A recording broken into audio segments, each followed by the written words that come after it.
Once human players, if you've been grinding for hours trying to get the perfect gear only to end up with trash rolls, this video is going to make your day. The developers just announced a massive overhaul that's going to completely change how equipment works in this game, and honestly, it's about time.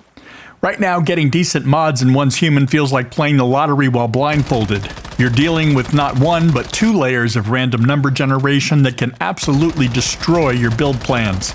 But that's all about to change on January 21st, 2026.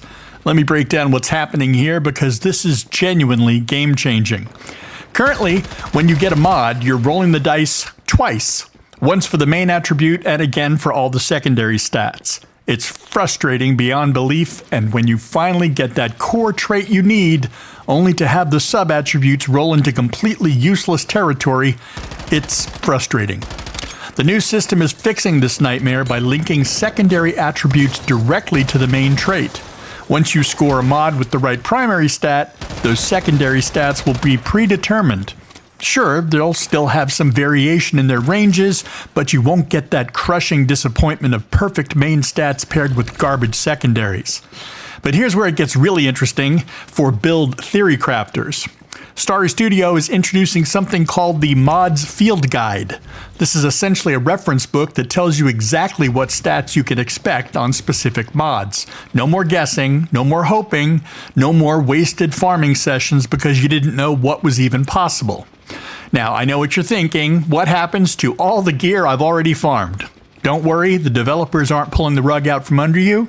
Your existing mods will still work after the update hits. Plus, you'll receive corresponding new mods based on what you already own, so your progression isn't getting reset. For the hardcore farmers who've been grinding high-level content, there's actually a compensation system in place. If you've collected level 9 mods or higher, you're going to receive something called mod dust. And that's because we needed a new currency, right?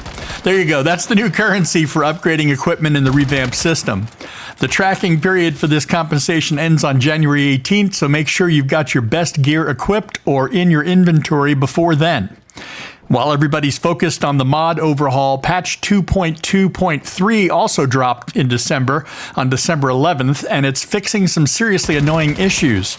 10 documented bugs got squashed, including problems that were preventing players from entering certain event areas. Most importantly, they resolved the missing rewards from the Wishhammer Fun event.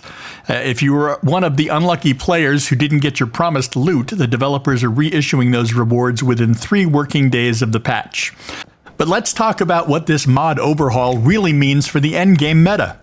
Right now, the investment required to get truly optimal gear is so astronomical that most players either settle for mediocre equipment or lock themselves into very specific meta builds that are easier to farm. This creates a stale gameplay loop where build diversity suffers because experimentation is too expensive. With secondary attributes tied to main traits, you can focus your farming efforts much more strategically. Instead of hoping for lightning to strike twice, you're farming for the right type of mod, knowing that your chances of getting something useful are dramatically higher. This should open up way more viable endgame builds and reward smart farming strategies over pure luck. Think about it. From a time investment perspective, instead of spending 50 hours farming for one perfect piece that might never drop, you can spend that same time getting multiple solid pieces and actually experimenting with different build configurations. The meta is going to become much more dynamic when players aren't afraid to try new combinations. This change also aligns perfectly with Once Human's core theme of adaptation and exploration. Less time wasted on slot machine mechanics means more time actually playing the game, exploring new areas, and pushing content boundaries. The current system often feels like it's working against the players rather than rewarding skillful play and strategic thinking. For content creators like me and theory crafters, this is massive news. Build guides are going to become much more reliable when you can actually predict what stats are available on specific gear pieces. The community is going to be able to develop more sophisticated strategies when the element of pure randomness gets removed. The timing of this overhaul is interesting, too. We're heading into 2026, and it feels like Starry Studio is positioning Once Human for long-term growth by addressing one of the community's biggest pain points. Player retention suffers when progression feels arbitrary, and this update directly impacts that issue. If you're currently playing Once Human, now's the time to take inventory of your high-level gear and to make sure you get that compensation when the update hits.